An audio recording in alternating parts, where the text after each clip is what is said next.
सबको नमस्कार प्रणाम। मैं दीवानी जी स्वागत करता हूँ आपका इस छोटे से मिनी ब्लॉग में। अभी हूँ मैं मियांवाला में और यहाँ पे हैं हम योग गुरु जितेंद्र मियाँ जी के घर पे। और यहाँ पे हम लगा रहे हैं अभी सुबह सुबह बैनर, क्योंकि अभी यहाँ पे होगा पेड़ पौधों का वितरण। तो देखिए और बने रहे हैं। हो रहे हैं पौधों के वितरण और सभी लोग जो है ना पौधे ले जा रहे हैं यहाँ से। ये देखिए, ये देखिए, ये देखिए आप, यहाँ पे पौधों का वितरण हो रहा है और सभी लोग आए हैं पौधों लेने के लिए। पेड़ ही जीवन है, पेड़ ही जीवन है, पेड़ ही जीवन है। अपने बच्चों के लिए पेड़ लगाओ, अपने बच्चों के लिए पेड़ लगाओ, अपने बच्चों के लिए पेड़ लगाओ। आज हम एकत्रित हुए हैं सरस्वतीपुरम मियांवाला कुंडवाला में जी, और हम वितरण कर रहे हैं आज पौधों का। इसमें मुख्य रूप से शामिल है नीम, अमरूद और जामुन। इसके अलावा हम जड़ी बूटियों के छोटे छोटे पादपों के बारे में बताते रहते हैं। पर मुख्य विशेष हमारा है कि नीम सबसे धरा को पवित्र करने वाला पौधा जो केवल 24 घंटे ऑक्सीजन देता है। नीम एक औषधीय पौधा है जिसको हम घर का वैद्य कहते हैं और गांव का वैद्य भी कहते हैं। ऐसे पौधों का वितरण करने की कोशिश करें पतंजलि योग समिति देहरादून के माध्यम से।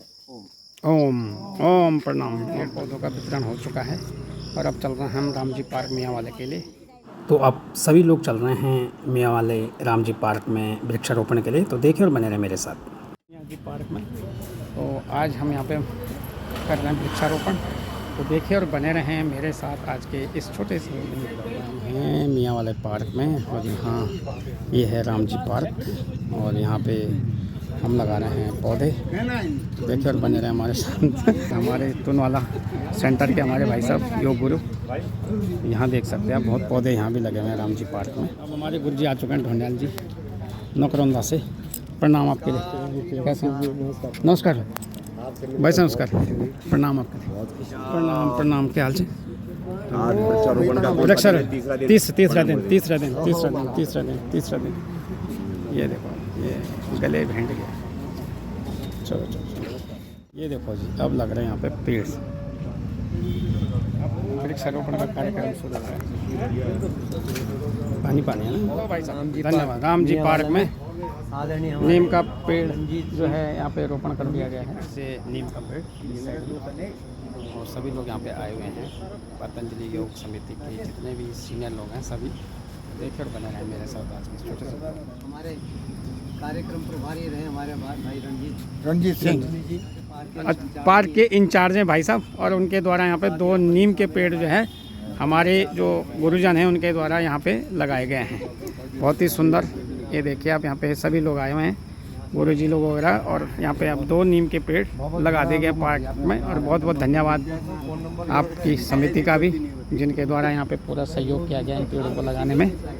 देखिए और बने रहे हमारे यहाँ पे योग गुरु श्री जितेंद्र मियाँ जी आइए, उनसे करते हैं बात। तो गुरु जी सबसे पहले नमस्कार आपको। तो बताइए कुछ आज के बारे में जी। ये जड़ी बूटी सप्ताह के आज तीसरे दिन हम लोग एकत्रित हुए हैं राम जी पार्क मियांवाला देहरादून में। एक बहुत ही सुंदर पार्क है जो भी बनाया गया है। यहाँ पर हमारी सुबह और शाम नित्य योग कक्षाएँ भी चलती हैं। जड़ी बूटी दिवस हम मनाते हैं आचार्य बाल कृष्ण जी को अपने श्रद्धा सुमन भेंट करने के लिए। उनके जन्म दिवस, कल उनका 55वां जन्म दिवस है। मुख्य प्रोग्राम हमारे श्यामपुर प्रेमनगर में है, लेकिन जगह जगह अवेयरनेस करने के मद्देनज़र हमने कुंडवाला से लेके आपके कल हम थे नी कॉलोनी कुंडवाला में, उसके बाद इंदिरा नगर में, आज मियांवाले में, कल को हम मुरारी धर्मशाला में होंगे, परसों कहीं दोवाला और उसके बाद आगे चलते रहेंगे जब तक पेड़ पौधे हमारे पास हैं। हमारे पास मुख्य तौर से हमने जो बांटे हैं नीम का पेड़ पौधा, अमरूद का पौधा और जामुन का पौधा। इसके साथ साथ हम छोटी छोटी जड़ी बूटी, अभी मैं यहाँ पे देख रहा था, ये छोटे छोटे पौधे यहाँ पे वहीं आंवला लगा हुआ है। मैं 1 मिनट आपको दिखा दूँ ये चीज़। इन पौधों के अवेयरनेस के बारे में हम आप लोग बताते रहते हैं। 2-3 पौधों का मैं जिक्र करता हूँ। ये देखिए, हम इनको समझते हैं कि घास फूस है। ये वैसा छोटी छोटी चीज़ें हैं। ये आपका इसको दस्त लग जाते हैं, छोटी दूधी होती है और दूधी टाइप की है ये। छोटी दूधी आप ऐसे चबा जाएँ उसको तो आपको दस्त दूर हो जाते हैं।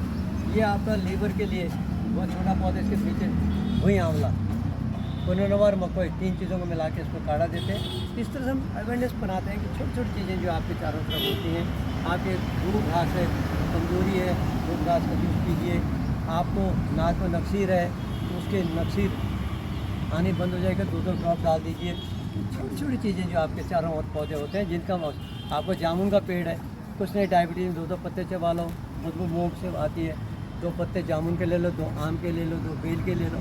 ऐसे ऐसे बात इसमें जो हमने जिक्र किया, घृत कुमारी, पौष्टिकारक, शरीर के तापमान को मतलब ये कुछ चीज़ें हमारे पास ऐसी होती हैं जो 12मासी होती हैं और बात पित्त और कफ तीनों का सेवन करती हैं। उसमें गिलोय है, जिसको भी बुखार आता है, एक भाई साहब कह रहे थे जो गिलोय रोज़ खाएगा, एक किसी चबा ले, उसके टैबलेट खा ले, कभी आपको बुखार नहीं आएगा। इसके अलावा तुलसी, तो आप तुलसी माता हमारी क्यों धार्मिक उसमें इसका वर्णन है कि कफ है, कोल्ड है, खांसी खुदा जो है इसमें तुलसी बहुत कारगर। अड़ूसा, ये जो आप बाहर होते हैं सफ़ेद फूल, पीले फूल भी होते हैं उसको खांसी में काम आता है। नीम, जैसे हमने बताया, नीम को तो बोलते हैं घर का वैद्य बोलते हैं, आपके गांव का वैद्य है नीम। क्या उसके जड़ से लेकर टोपी तक, टॉप तक उसका काम आता है। आंवला जैसे है, ये हमने ब्राह्मी, पारिजात निर्गुंडी और दोनों बहुत ही चमत्कारिक पौधे हैं। हम उसको भी कोशिश करेंगे पारिजात यहाँ लगाने की। कहने के बाद छोटे पौधे हैं वो भगवान कृष्ण स्वर्गलोक से उसको लेके आए थे, और उससे वो दर्दनाशक है, शोधनाशक, किसी को सूजन होती है, इम्यूनिटी कमज़ोर है, डायबिटीज है, प्रणाम है, तो इनको हम तो ये छोटी छोटी चीज़ें होती हैं। सतावर बहनों के लिए रामबाण दवा है, ताकत के लिए। तो ये मैंने कल इन पौधों को काफ़ी वर्णन भी किया हुआ था, और आज अगली बार फिर हम जिक्र करेंगे। और जितने लोग यहाँ पर हैं, हमारे आदरणीय बंधु जी से लेके, रावत साहब से लेके, और विश्व साहब से लेके, और अब थोड़ा आगे हमारे बोगरा जी हमारे बहुत प्रिय दोस्त के बेटे हैं, जो बहुत छोटे से हमारे साथ जुड़े रहे जब जम्मू में थे। हमारी बहन सती भी आई है यहाँ पर, शीला बहन हमारी बहुत ही पुरानी उपस्थित है, 2005 से जुड़ी है। तो ये जो आपका टीम, आप जो सब पर्यावरण प्रेमी हैं, सबको साधुवाद प्रणाम है। और कल हम श्यामपुर में, अगर आप लोगों को मौका मिले तो आप जरूर आइए, उसका प्रोग्राम होगा। उसके साथ मैं स्पेशल रूप से अपने बंधु साहब, रणजीत साहब का धन्यवाद करूँगा, जिनके सौजन्य से हमने आज यहाँ पे नीम के पौधों का रोपण किया और ये थोड़ा जड़ी बूटी के बारे में बताने की कोशिश की। ओम प्रणाम। ओम प्रणाम, ओम। तो ये थे जी हमारे योग गुरु, जिनके आपने बातें सुनी। पे देखो फोटोग्राफी चल रही है पेड़ लगाने के बाद। आज का छोटा सा मिनी ब्लॉग, इस मिनी ब्लॉग को करता हूँ समाप्त। मिलता हूँ आपको अगले ब्लॉग में, तब तक के लिए जय हिंद, जय भारत, जय उत्तराखंड।